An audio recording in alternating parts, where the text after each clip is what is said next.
반갑습니다. 몇 개월 만인가요? 그죠? 네, 오늘 저는 고린도후서 6장 9절에서 10절까지의 말씀을 가지고 은혜가 더 크다라는 제목의 말씀을 전하고자 합니다. 우리가 신앙생활을 하면서 되게 많이 듣는 단어들이 여러 가지가 있어요. 예를 들어보자면 믿음, 사랑, 공의, 권세 등 여러 가지를 꼽을 수 있겠죠. 그런데 그 중에 1순위가 바로 은혜인 것 같습니다. 여러분은 평소에 은혜가 뭐라고 생각하시면서 신앙생활을 하고 계신가요? 제가 찾아보니까 이 은혜라는 단어가 성경에만 291번이 나온대요. 굉장히 많이 나오죠. 또 찬송가에, 찬양의 가사에, 또 복음성가에 은혜라는 단어를 우리는 정말 수도 없이 많이 접합니다. 그 은혜가 내게 족하네, 주님의 은혜 내게 넘치네, 살아가는 이 모든 순간이 주님의 은혜임을 나는 믿네, 내가 나된 것은 바로 하나님의 은혜라. 이렇게 정말 많은 가사들에도 은혜라는 게 참 많이 나와요. 이렇게 우리는 예배 때마다 은혜 주시기를 구하고 기도하고 나아갑니다. 또 예배가 끝난 후에는 셀 모임을 통해서, 목장 모임을 통해서, 말씀을 통해, 예배를 통해 은혜 받은 것을 또 나누고는 하죠. 이렇게 우리가 익숙하지만 굉장히 강력한 이 은혜라는 진리를 우리가 익숙하다는 그 프레임 안에서 보게 되면 너무 많이 듣고 또 너무 흔하게 여겨서 그렇게 놀랍게 여기지 않게 되는 것 같아요. 제가 이 은혜에 관한 설교를 준비하면서 어떤 말씀으로 은혜에 대해서 나눠야 할까 되게 고민이 많이 되더라고요. 이게 은혜라는 주제 자체가 굉장히 광범위하잖아요.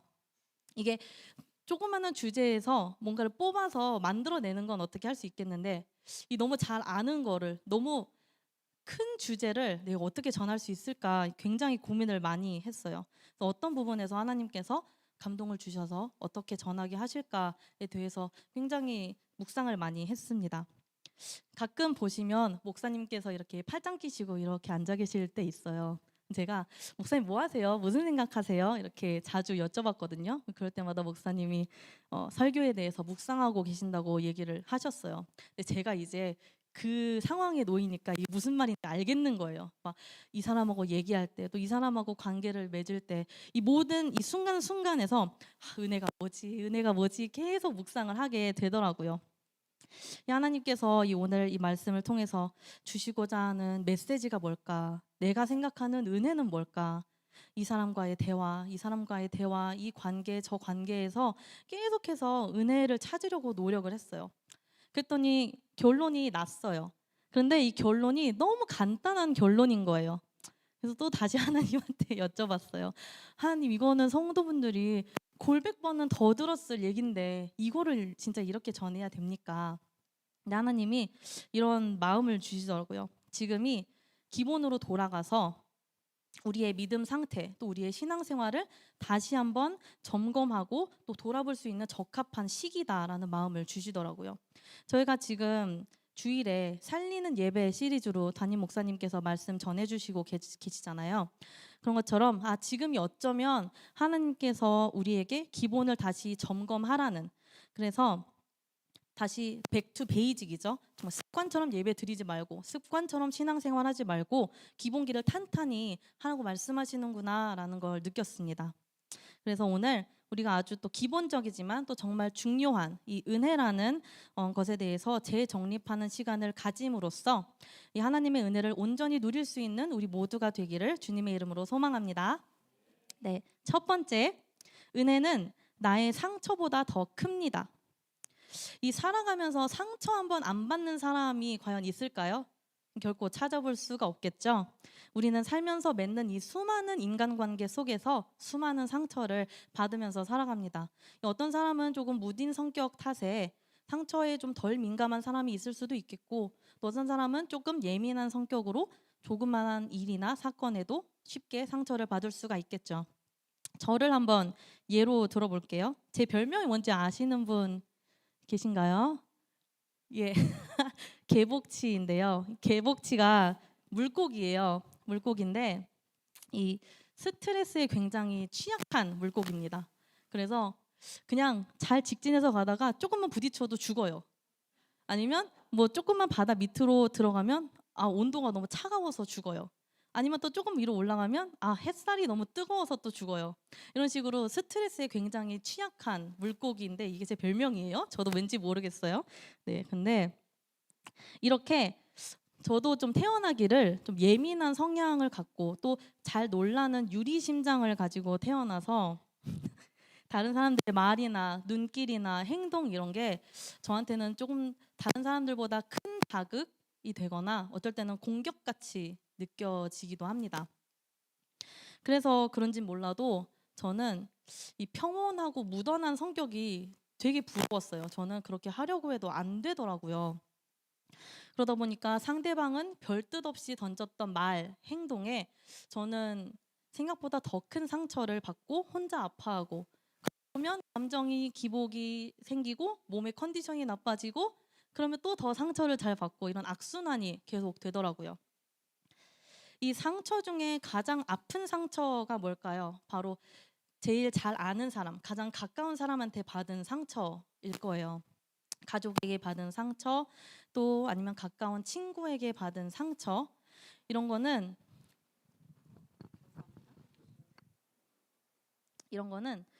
시간이 지나도 잘 옅어지지가 않습니다.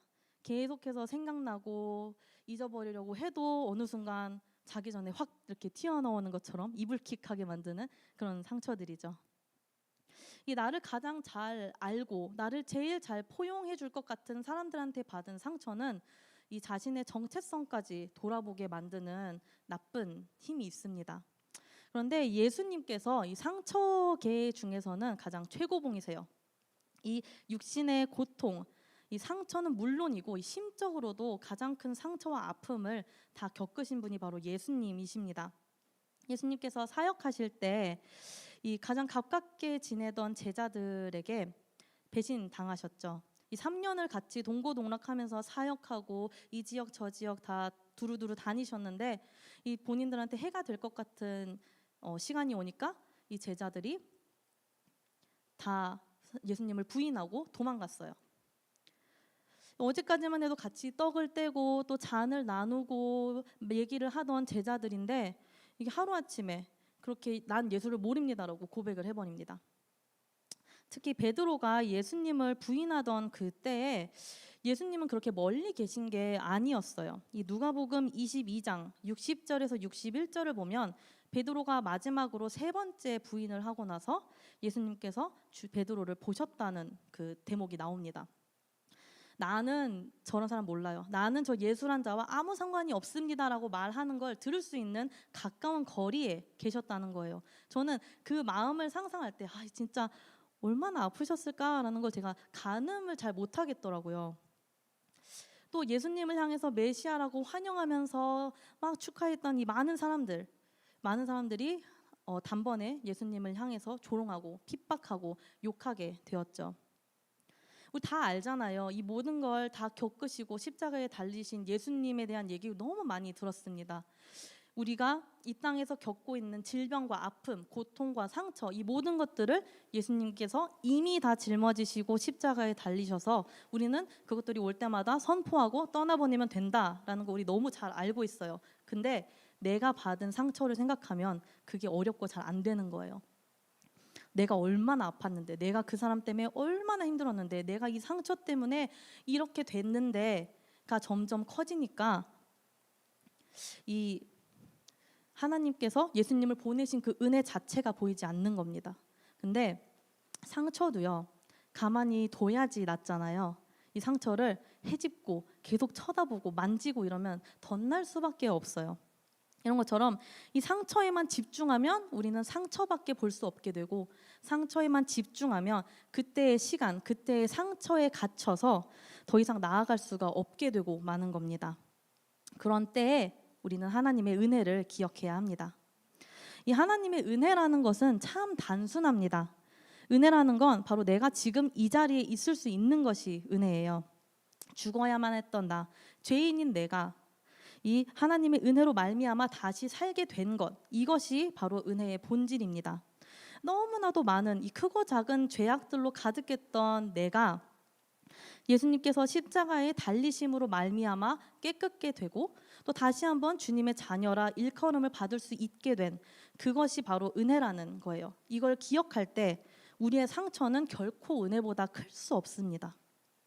이 땅 가운데 너무 많은 요소들로 인해서 우리가 이미 아플 걸 미리 아신 하나님께서 이 독생자 예수님을 보내시어 미리 그 고난을 고통을 다 겪게 하시고 십자가에서 모든 걸 없애주신 그 은혜, 내 자녀가 이렇게 아플 걸 내가 알기에 내 아들을 통해 이미 다 짊어지게 했다라고 말씀하시는 그 은혜가 있기 때문에 우리는 이 아픔의 시절에 하나님을 의지할 수 있는 것입니다. 우리가 사랑하는 사람이 아프면 내가 대신 아프고 싶다 이런 감정 느껴보신 적 있죠? 너무 아파서 힘들어하는 모습 보면 차라리 내가 아팠으면 내 부모님보다 내 자식보다 내 사랑하는 사람보다 내가 차라리 아픔을 짊어지고 싶다 이런 마음 다 느껴보셨을 거예요. 하나님도 똑같은 마음이셨던 겁니다. 그런데 아프고 나면 이 질병에 대한 면역력이 어느 정도 생깁니다. 이 상처가 아물고 나면 새살이 돋는 것처럼요. 또 아이들도 보면 어렸을 때부터 막 흙먼지 사이에서 막 뒹굴고 뛰어놀고 이런 아이들이 그렇지 않은 아이들보다 병에 대한 면역력이 좀 높다고 하잖아요. 여러 가지 균이나 환경들에 더 많이 노출되어서 면역 이 체계가 더 발달하는 거죠. 이 상처도 마찬가지입니다. 이 하나님 안에서 제대로 치유받아서 잘 아문 상처는 다음에 똑같은 그 상황이 오고 그 상처를 받는다 하더라도 예전만큼 아파하지 않아요. 또 제대로 치유가 된다면 하나님 안에서 그 은혜로 말미암아 이 상처가 잘 아물게 되면 이 상처들이 도리어 하나님을 증거할 수 있는 도구가 된다는 사실을 알게 됩니다. 저도 예전에 제가 설교했던 것처럼 제가 받았던 수많은 상처들이 제 갓이라고 생각을 많이 했었어요. 그런데 제가 사역자가 되고 나니까 이 상처로 인해서 다른 사람들을 더 많이 위로할 수 있고 다른 사람들의 아픔을 더 많이 공감할 수 있게 되더라고요. 이 상처를 통해서 하나님의 이름을 전하고 또 이 상처를 통해서 하나님을 증거하며 나아갈 수 있게 하신 것을 제가 경험을 하게 됩니다. 그때는 몰랐어요. 이 상처들이 이 도구가 된다는 걸 몰랐잖아요. 그렇지만 이제는 알 수 있게 된 것처럼 바울도 똑같이 고백을 하고 있습니다. 고린도후서 12장 7절에서 9절에 나오는 것처럼 이 사도 바울이 육체의 가시를 주님께 없애달라고 3번 기도하고 간구했다고 나와요. 그런데 9절에 가서 이렇게 말을 합니다. 우리 다 함께 한번 읽어볼까요? 나에게 이르시기를 내 은혜가 내게 족하도다. 이는 내 능력이 약한 데서 온전하여 짐이라 하신지라. 그러므로 도리어 크게 기뻐함으로 나의 여러 약한 것들에 대하여 자랑하리니 이는 그리스도의 능력이 내게 머물게 하려 함이라. 아멘. 네, 바울도 이 가시, 이 아픔이 떠나가기를 하나님께 구했지만 결국 이 약함 가운데 하나님의 능력이 있음을 깨닫게 되니까 그 은혜에 감사하며 그 은혜가 족하다라고 고백하며 나아갑니다. 가시가 무엇이든 간에 하나님의 은혜가 그보다 더 큼을 사도 바울은 깨닫고 알았던 거예요. 그런데 이처럼 은혜를 깨달을 때 얻는 결과도 있지만 은혜를 잃어버릴 때 얻는 결과도 있습니다. 히브리서 12장 15절 말씀을 보면 은혜를 잃어버릴 때 쓴 뿌리가 나서 많은 사람들이 이로 말미암아 힘들어진다고 말을 하고 있어요. 이 은혜에 이르지 못할 때 이 독성이 가득한 쓴 뿌리가 자란다는 겁니다. 은혜 없는 관계는 굉장히 불편하고 은혜 없는 교회는 종교가 될 뿐이며 은혜가 없는 마음은 아주 옹졸합니다. 그래서 이 쓴 뿌리가 비록 조그맣고 천천히 자란다고 할지라도 결국에는 이 독성이 나타나서 나뿐만 아니라 다른 사람들 또 우리의 공동체까지도 해할 수 있게 된다는 겁니다. 우리가 이 우리의 상처에만 집중하면 이 상처에 집중하기 때문에 은혜를 누리지 못하고 또 은혜를 누리지 못하면 이 독성의 쓴 뿌리가 우리 마음 가운데에서 자라서 우리뿐만 아니라 우리 곁에 있는 사람들, 가족, 친구 또 우리의 공동체, 교회까지 공격할 수 있다는 사실을 우리는 기억해야 합니다. 이게 나만 죽는 것이 아니라 여럿을 이 공동체를 죽일 수 있다는 것, 또 나 또한 이 상처를 줄 수 있는 매개체로 쓰임받을 수 있다는 것까지도 기억을 해야 합니다. 우리가 이 하나님의 은혜의 아름다움을 가장 잘 알고 또 가장 많이 느낄 수 있는 때가 언제일까요? 우리가 평안하고 기쁠 때, 우리가 감사하고 풍족할 때에도 그럴 수 있지만 바로 내 죄가 얼마나 추악한지를 알고 깨달을 때, 그때 비로소 하나님의 은혜를 가장 크게 느낄 수 있는 것 같습니다. 내가 죄인임을 인식할 때, 이 부서지고 깨진 상처에 하나님의 은혜가 와서 충돌할 때, 그때 아름다운 하나님의 역사가 일어나는 것인 줄 믿습니다. 그럴 때 우리는 우리의 약함을 기뻐할 수 있고 또 우리의 능력 없음을 인정하며 하나님의 일하심을 받아들일 수 있게 되고 또 그로 인해 은혜가 우리의 삶 속에 쏟아져 들어오게 할 수 있는 것입니다. 이것이 바로 아름다운 이 믿음의 선순환인 거예요. 더 이상 상처로 인한 수치심과 죄책감은 버리시고 또 아픔과 후회도 우리 모두 버리고 은혜와의 충돌을 기쁘게 받아들이시기 바랍니다. 그리하여 하나님의 은혜가 이 고통과 상처 가운데 역사하여 우리를 하나님께로 더 가까이 이끌어냄을 믿으시기 바랍니다. 금빛 은혜교회 성도 여러분, 그러므로 상처에서도 선한 것을 만들어내시는 이 하나님의 은혜 가운데 살아가시는 여러분 되기를 주님의 이름으로 소망합니다. 두 번째입니다. 은혜는 나의 상황보다 더 큽니다. 제가 셀 모임 때도 자주 나눴던 얘기인데 제가 성경에 좋아하는 그 부분이 있어요. 이 뭐냐면 저는 이 성경의 저자들이 문학적 기법을 가지고 서술한 부분을 제가 좋아합니다. 제가 책을 좋아하는데 이제 그런 기법들이 성경에 쓰인 걸 보면 되게 재밌더라고요. 네, 그 중에 특히 좋아하는 부분이 오늘 본문 말씀이에요. 이 서로 반대되는 단어들을 한 문장에 씀으로써 뒷부분에 나오는 단어를 좀 더 강조하는 그 대구법, 그 부분을 제가 굉장히 좋아합니다. 우리 본문 말씀을 한번 읽고 시작을 해볼까요? 네, 다 함께 봉독하겠습니다. 무명한 자 같으나 유명한 자요, 죽은 자 같으나 보라 우리가 살아있고 징계를 받는 자 같으나 죽임을 당하지 아니하고 근심하는 자 같으나 항상 기뻐하고 가난한 자 같으나 많은 사람을 부요하게 하고 아무것도 없는 자 같으나 모든 것을 가진 자로다. 아멘. 네, 이렇게 너무 재밌지 않나요? 무명한데 유명하고 죽은 것 같은데 살아있고 근심하는데 기뻐하고 이게 너무너무 재밌고 사도 바울이 어떻게 해서 이런 걸 썼을까, 이 말씀을 썼을까 굉장히 궁금해지더라고요. 상상해 보기를 원합니다. 이스라엘 백성이 애굽에서 탈출할 당시를 한번 떠올려 보시기를 원해요. 이제 이 애굽의 압제와 속박으로부터 벗어나서 이제 하나님이 약속하신 그 가나안 땅으로 가는 이 광야의 여정 가운데 이 이스라엘 백성들이 있습니다. 그 가운데 하나님께서 불기둥, 구름기둥으로 낮과 밤에 계속해서 그들이 가는 길을 인도해 주고 계세요. 그런데 그 여정 가운데 하나님께서 먹을 수 있는 만나까지 주셨잖아요. 그런데 이스라엘 백성들이 그 만나를 주셨음에도 불구하고 이 첫날의 감사는 잃어버린 채 고기 달라라고 불평을 하는 부분이 나옵니다. 이 출애굽기 16장 2절에서 3절을 보면 이렇게 불평을 해요. 애굽 땅에서는 우리가 고기 가마 옆에 앉아서 고기도 먹을 수 있었고 떡도 먹을 수 있었는데 왜 여기 나오게 하셔가지고 차라리 거기서 죽게 하시지, 여기서 죽는 것보다 거기가 더 낫겠어요 라고 불평을 해요. 계속해서 그들끼리 얘기하는 거예요. 그때 기억나? 애굽 기억나? 애굽이 훨씬 좋았는데, 이렇게 말이죠. 근데 우리가 기억해야 되는 게 애굽에 있을 때 이스라엘 백성들이 좋고 풍족한 삶을 살았던 게 전혀 아니잖아요. 애굽에서 그들은 노예였어요. 얼마나 많이 먹었으면 얼마나 많이 먹었겠으며 얼마나 평탄한 생활을 했겠습니까? 그런데 지금 이 현재의 상황, 고기가 없다는 이 현재의 상황에 눌려서 하나님이 주신 이 만나, 또 하나님이 여태까지 보여주셨던 많은 기적들, 10가지 재앙부터 시작해서 애국 군대가 쫓아올 때 이 홍해 한가운데로 인도하셔서 그들에게서부터 보호하신 이 모든 기적까지 다 잊어버리고 고기 주세요라는 이 불평만 하고 있는 거예요. 그들의 상황, 그때 그 현재의 상황만 눈앞에 보이고 하나님은 더 이상 보지 못하게 된 겁니다.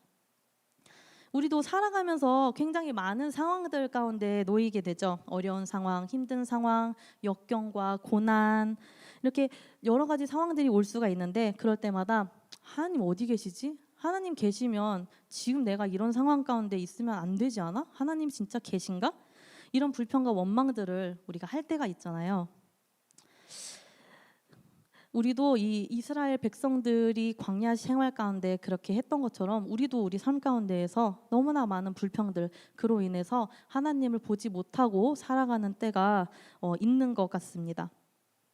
내가 교회 안 가고 놀러 가면 참 좋겠는데, 아니면 요즘 시대는 네트워킹이 키라고 하는데 내가 교회를 와야 돼서 사람을 못 만나서 인맥을 못 쌓네. 내가 더 좋은 차, 더 좋은 집, 더 좋은 삶을 누리고 싶은데 내가 11조를 꼭 내야 되나? 아니면 내가 이만큼이나 봉사하는데 왜 하나님 내가 이렇게 기도하는 거 안 들어주시지? 이런 불평과 원망들 한 번쯤은 해보셨나요? 저는 해봤습니다. 네. 그런데 이런 불평들로 인해서 우리가 불평들에 집중하게 되면 불평만 보이잖아요. 불평의 렌즈를 끼고 삶을 바라보면 불평만 보이는 것처럼 우리는 은혜의 렌즈로 이 삶을 바라봐야 된다는 것을 기억해야 합니다. 제가 대학교 졸업반 때 취업 활동에 열심인 때가 있었어요. 제가 음대를 다녔으니까 이 취업의 풀이 좀 작잖아요. 스트레스를 많이 받고 있었는데 그때 딱 그 선교의 기회가 주어진 거예요. 그때 당시 다니고 있던 교회에서 금액을 다 지원해 줄 테니까 가서 사역만 하면 된다. 지금 같으면 굉장히 감사한 기회잖아요. 그런데 저는 이거를 약간의 딜로 봤습니다. 내가 여기 가서 선교해서 사역하면 하나님이 나한테 잡을 주셔야지. 안 주시면 안 되지. 이런 마음, 불순한 마음으로 이제 선교에 대해서 시작을 하게 된 거죠. 그리고 그때 시기 가운데 제가 선교를 가기 전에 인터뷰를 봤어요. 잡 인터뷰. 그러니까 이게 제 머릿속에서는 딱딱 맞는 거예요. 선교 전에 인터뷰 받고 내가 선교 갔다 와서 결과 딱 나오면 이게 다 되겠구나. 근데 갔다 왔는데 어떻게 됐을까요?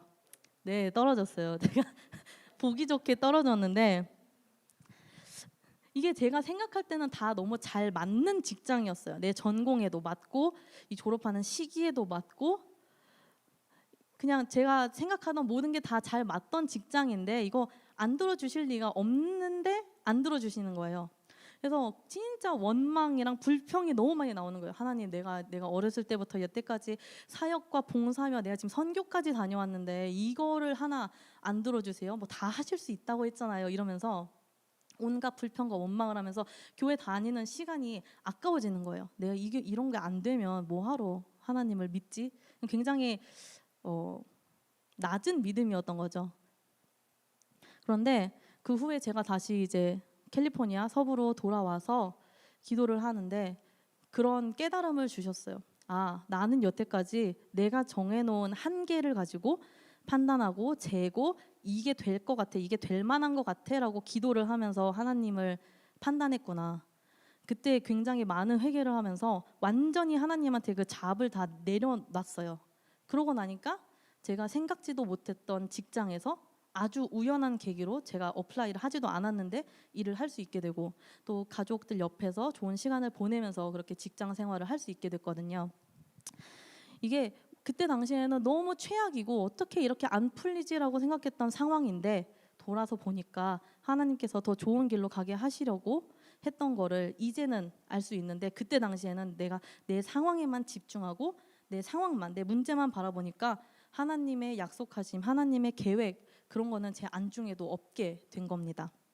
이렇게 불평은 이 완벽하지 못한 환경에 더 집착을 하게 만들어요. 그런데 은혜는 이 환경에 좌우되지 않는 자유를 우리에게 줍니다. 그래서 하나님의 은혜가 이 모든 상황 가운데에서 감사할 만한 이유다라는 것을 우리가 인식하고 인정할 수 있게 만들어주는 거예요. 또 불평은 하나님을 신뢰하기를 거부하게 만듭니다. 그런데 은혜는 이 시선, 이 상황 가운데 모였던 초점과 시선을 들어서 하나님을 볼 수 있게 만들어줍니다. 그래서 상황이 힘들지라도 어려울지라도 버겁고 그럴지라도 이 하나님께서 지금까지 인도하신 그 은혜를 기억할 때 우리는 우리의 시선을 상황에서 하나님께로 들 수 있는 겁니다. 내가 지금 너무 힘들어. 내가 너무 지금 힘들고 버겁고 어렵지만 내 뒤에는 창조주 하나님이 계시지. 그 하나님이 내 아버지가 되시지라는 그 믿음이 있다면, 그 은혜가 우리에게 부어진다면 온전히 하나님 안에서 평안할 수 있게 되는 것입니다. 그것이 바로 은혜인 것입니다. 그러므로 은혜는 우리의 상황을 뛰어넘습니다. 그래서 사도 바울도 오늘 본문 말씀을 고백할 수 있었던 것입니다.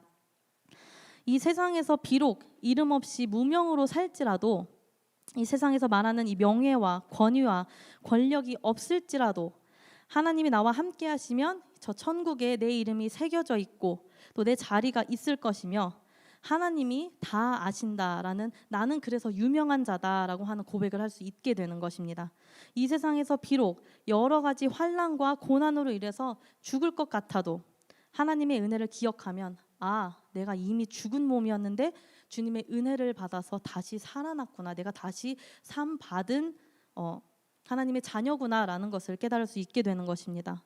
또 이 세상에서 너무 많은 근심과 걱정들에 파묻혀서 살아간다 해도 하나님의 은혜를 기억할 때 그 근심 걱정 속에서도 하나님을 붙잡을 수 있게 해주심에 감사하고 기뻐하며 나아갈 수 있는 것입니다. 바로 현재의 고난이 훗날 하나님을 증거하는 영원한 영광이 될 것을 기대하며 살아갈 수 있게 되는 것이죠. 그래서 이 세상에서 가난하다 하더라도, 물질적으로 어려운 상황에 처했다 하더라도 하나님을 가졌으니 나는 부요한 자다라고 고백할 수 있게 되는 거고요. 또 구원의 복음을 소유하여 영적으로 부요한 자가 되었기에 세상의 눈으로 보면 아무것도 없는 자 같아 보여도 믿음의 눈으로 보면 모든 것을 가진 자다라고 말할 수 있게 되는 것입니다. 큰빛 은혜교회 성도 여러분, 은혜는 세상의 눈으로는 모순이지만 이 믿음의 눈으로 바라보면 진리입니다. 세상의 눈으로 상황을 바라보지 마시고 또 그 상황에 대해 불평하지 마시기 바랍니다. 대신 그 눈을 들어 하나님을 바라보시고 그 위대한 능력과 위엄을 찬양하시기 바랍니다. 그리할 때에 하나님께서 상황을 뛰어넘어 흘러 넘치는 은혜를 우리의 삶 가운데 부어주실 것이며, 나의 약함이 자랑이 되고 또 나의 실패가 간증이 되고 나의 아픔이 나의 영광이라는 고백이 나오게 될 것입니다. 이와 같은 은혜가 우리 큰빛 은혜교회 성도 여러분들 삶의 모든 순간순간마다 함께하기를 주님의 이름으로 소망합니다. 세 번째입니다. 잘 버티고 계세요. 세 번째, 마지막이에요. 네 번째 없습니다. 네, 세 번째는 은혜는 나를 통해 흘러갑니다. 네, 그래서 앞에서 은혜를 통해서 우리의 상처와 상황에서 자유케 된다고 제가 말을 했죠. 그럼 이 은혜를 가지고 하나님은 우리가 뭘 하기를 원하실까요? 바로 전하고 흘려보내기를 원하십니다. 우리가 저번 주에 고구마 전도 학교 가서 다 배웠잖아요. 기억하는 분 있나요? 이 전도 대상자 만나면 첫 번째 질문 뭐였죠? 예수님 믿으세요? 네, 맞아요. 그래서 이제 우리가 복음을 전할 때 그 네 글자 뭐였죠? 기억해야 하는 것? 하인 예음 맞습니다. 네, 이게 복음의 본질이죠. 이게 이 구원의 은혜를 혼자만 가지고 있는 것이 아니라 다른 사람에게도 나누라는 그 은혜의 목적이 바로 이 하인 예음인 것 같아요. 하나님이 우리를 너무 사랑하셔서 이 땅 가운데 예수 그리스도를 보내셔서 죄인된 우리의 죄를 십자가에 달리셔서 다 씻게 하시고 다시 한번 자녀라 일컬음을 받게 하신 이게 복음이고 이게 은혜이고 이게 진리인 것입니다. 그런데 이 은혜를 알고 깨닫고 경험했을 때 이걸 우리 안에 품고만 살아갈 수가 없어요. 반드시 전해야만 하는 은혜의 속성이 있습니다. 제가 신학교에 가게 된 계기가, 전 단순히 조금 더 배우고 싶었어요. 오래 신앙생활을 했는데 조금 더 성경에 대해서도 알고 싶고 조금 더 배우는 게 나쁘지 않겠다라는 단순한 생각에 갔단 말이죠.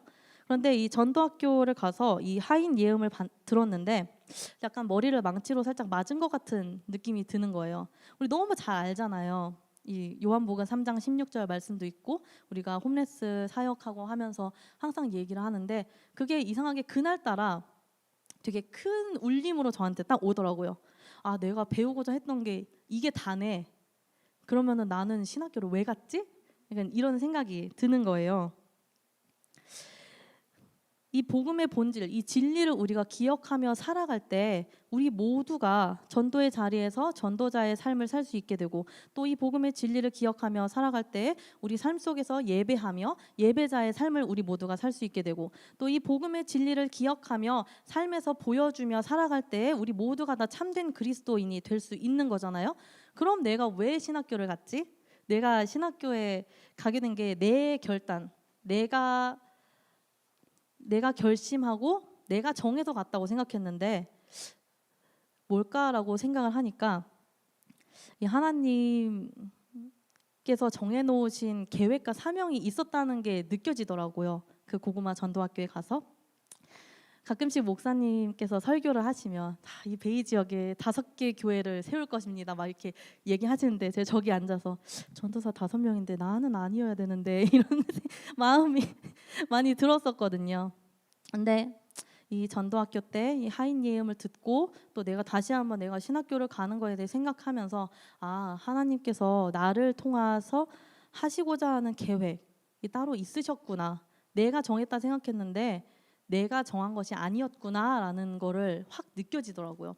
내가 너를 통해서 이 죽어가는 미국 땅에 미국 사람들을 뿐만 아니라 죽어가는 한인들, 뭐 1.5세들, 2세들까지 내가 너를 통해서 내 이름을 전하게 하고 내가 너를 통해서 나의 나라를 확장시킬 것이다라는 그 큰 사명이 느껴지는 거예요.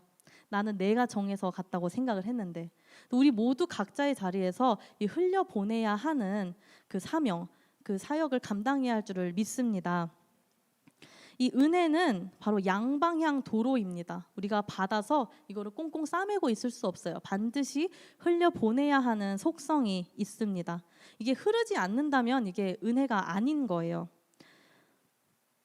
이 내가 하나님께 받은 은혜가 진짜인지 아닌지 알아보는 가장 쉬운 방법은 나에게 있어서 가장 큰 상처를 준, 나를 가장 힘들게 한 사람에게 얼마나 은혜와 용서를 베풀 수 있는지를 보는 것입니다. 이 10,000달란트 빚진 종 기억하십니까? 10,000달란트라는 상상할 수 없는 금액의 빚을 져서 임금에게 가서 하소연을 합니다. 도저히 갚을 길이 없습니다. 그래서 임금이 그걸 보고 딱하게 여겨서 그 빚을 다 탕감해 주죠. 그런 다음에 이 종이 가서 한 일이 무엇입니까?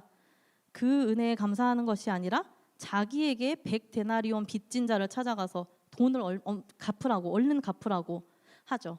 갚을 길이 없습니다라고 얘기하니까 똑같이 받은 은혜처럼 탕감을 해주는 것이 아니라 감옥에 넣어버려요. 바로 전에 자신의 빚을 탕감받은 그 은혜를 기억하지 못하고 더 악한 모습으로 나아가고 있는 것입니다. 우리도 이러고 있지는 않을까요? 하나님께서 우리의 죄를 다 사해 주시고 놀라우신 은혜를 우리의 삶 가운데 부어 주셨음에도 불구하고 우리는 우리의 상황과 상처만 바라보며 다른 사람들을 향해서 손가락질하고 우리의 잣대, 우리의 판단, 우리의 정죄로 그들을 공격하고 있지는 않을까요? 우리를 위해서 독생자까지 주셔서 그 십자가에 달리게 하셨는데 돌아오는 것이 하나님을 외면하고 더 크고 악한 잣대로 다른 사람들을 죽이는 것이라면 그 얼마나 배은망덕한 일이 아닐 수 없습니까? 이 빚진 종과 임금의 비유처럼 우리가 받은 은혜는 우리가 나누어야 할 은혜보다 큽니다. 우리가 받은 은혜에 뭔가를 더해서 나누어야 하는 것이 아니라 우리가 받은 임에는 이미 차고 넘치는 거예요. 우리는 거기에서 일부분을 흘려보내야 하는 겁니다. 그럼 이 은혜를 어떻게 전할 수 있을까요? 이 상처와 상황 가운데 매여서 나아가지 못하는 사람들을 향해서 손가락질하는 것이 아니라 더 이 기독교 커뮤니티 안에서 더 깐깐한 잣대를 가지고 너 그렇게 신앙생활하면 안 돼라고 하는 것이 아니라 우리는 함께 손을 들어줘야 됩니다. 이 중독자 모임에 가게 되면 이렇게 일주일에 한 번씩 만나거든요. 그분들이 동그랗게 이렇게 앉습니다. 그래서 한 주간에 있었던 삶에 대해서 나눠요. 내가 이번 주에 하루는 마트 앞을 지나는데 술 생각이 너무너무 났어요. 그러면 여러 사람들이 슬그머니 손을 이렇게 들어요. 다시 내립니다. 그래서 안 들어가야 되는데 그냥 보고만 싶어서 들어가서 술 코너 앞에 섰습니다. 그러면 또 여러 명이 또 이렇게 듭니다. 그래서 제가 이걸 안 사야 되는데 사가지고 이거를 마시고 말았어요. 다음 주에는 꼭 이거를 안 마시도록 내가 더 노력하고 기도하겠습니다. 그러면 또 여러 명이 들어요. 이게 나도 그 마음 압니다. 나도 이번 주에 그런 욕망이 있었어요. 나도 그것 때문에 힘들었습니다. 라고 이 손을 같이 들어주는 거예요. 이것처럼 당신 그렇게 신앙생활 하면 안 돼. 쟤는 저렇게 예배에 안 나오는데 쟤 새벽기도는 드리나? 아, 저렇게 믿음 생활해서는 저거 하나님이 기뻐하시지 않아? 라고 우리의 잣대, 우리의 판단으로 다른 사람들을 보는 것이 아니라 나도 그랬어요. 나도 아팠어요. 나도 이런 상처가 있었습니다. 라고 함께 손을 들어주고 그런 상처 많은 나도 하나님께서 만지시고 고치셨어요. 이런 아픔이 있는 나도 하나님께서 다시 자녀라 해주십니다. 라고 이렇게 함께 위로해주고 나아갈 수 있어야 하는 겁니다. 이 내가 받은 은혜를 나눌 때 내 삶이 내가 은혜가 흐르는 통로가 되고 또 그때 이 내 삶에 부어주신 은혜가 흘러나갈 때 그것이 배가 되고 배가 되어서 다른 이웃들, 가족, 친구, 직장 동료에게 흐르게 되는 겁니다. 그럴 때에 또 하나님께서 더 차고 넘치는 은혜를 우리의 삶 가운데 부어주시게 되는 거예요. 이 오늘날의 교회는 바로 예수님의 공동체입니다. 그렇기 때문에 이 교회가 은혜가 나타나야 되고요. 교회 안에서 또 교회는 은혜가 넘쳐야 하고 또 교회는 은혜로 알려져야 합니다. 예수님의 공동체이기 때문에요. 우리 큰빛 은혜교회도 이름에 은혜가 들어가잖아요. 이 어두운 세상 가운데 하나님께서 큰 빛으로 임하셔서 그 은혜를 전하는 우리 전도 사역 또 구제 사역을 우리 열심히 하고 있지 않습니까? 이렇게 예수님께서 죄에 사로잡힌 자들을 만날 때마다 철저한 은혜를 베풀어 주셨던 것처럼 우리도 주님의 가르침대로 또 주님이 보여주신 그 삶의 방식대로 그 은혜를 전하며 증거하며 나아가야 하는 것입니다. 우리는 그 사명에 순종하기만 하면 됩니다. 나머지는 다 하나님이 하세요. 우리가 뭔가 좋은 결과를 기대하고 바래서 그런 걸 하는 게 아니라 우리가 그 사명 가운데 순종하기만 하면 나머지는 다 하나님이 하신다라는 믿음을 가지고 하기만 하면 됩니다. 너무 편하지 않습니까? 나머지는 다 우리 아버지 하나님께서 다 해주신대요. 이렇게 악한 것도 들어서 선한 것으로 만드시는 하나님께서 다 하시는 것을 믿으며 또 우리가 그 역사에 동참할 수 있음을 기뻐하며 흐르는 통로가 되는 것에 충실하는 우리 큰빛 은혜교회 성도 여러분 되시기를 주님의 이름으로 소망합니다. 아멘. 네, 결론을 맺겠습니다. 은혜는 우리의 상처보다 더 크며 내 상황보다 더 큽니다. 은혜는 세상의 눈으로는 모순이지만 믿음의 눈으로는 진리입니다. 나의 상처, 상황, 실수, 실망, 절망, 원망보다 은혜는 더 큽니다. 나의 후회, 수치, 죄악보다 은혜가 더 큽니다. 나의 용서하지 못함보다 나의 회개하지 못함보다 그 은혜가 더 큽니다. 나의 가난, 나의 낮은 자존감, 나의 계획, 나의 욕망보다 은혜가 더 큽니다. 오늘 이것들로 인하여서 하나님께서 부어주신 은혜를 누리지 못하고 계십니까? 오늘 이것들로 인해서 하나님께서 부어주신 은혜를 인식하지 못하고 계십니까? 또 이것들로 인해서 하나님께서 부어주신 은혜에 감사하지 못하고 계십니까? 그 어떤 것보다 하나님의 은혜가 더 크다는 사실을 기억하시기 바랍니다. 우리를 올가맬 수 있는 것은 주님의 은혜 말고는 아무것도 없습니다. 오늘 그 진리, 이 은혜의 본질을 마음속에 새기고 또 은혜 안에서 자유케 되어 흐르는 통로로서 하나님의 은혜를 온전히 전하며 살아가는 우리 성도 여러분 되시기를 주님의 이름으로 소망합니다. 아멘. 우리 다 함께 찬양하도록 하겠습니다. 다 함께 주 은혜임을